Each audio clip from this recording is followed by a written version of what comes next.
देश के रुपया में खाना खाएगा, कपड़ा देगा, मेडिसिन देगा। एक दामाद है ये लोग। जल्दी जल्दी भागो नहीं तो जो करना है सरकार करेगा।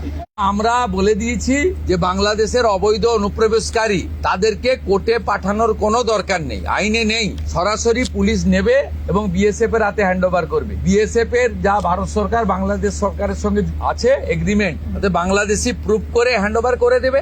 আমাদের জেলে 3 মাস 6 মাস 2 বছর রেখে আপনার চাল, আপনার ডাল, আপনার তেল, আপনার মাছ, আপনার ডিম, আপনার কাপড়, আপনার মেডিসিন ওদেরকে দেবো কেন?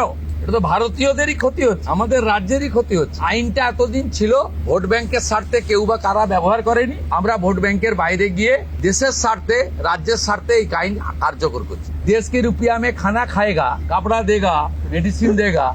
एक दामाद है ये लोग। जल्दी जल्दी भागो नहीं तो जो करना है सरकार करेगा।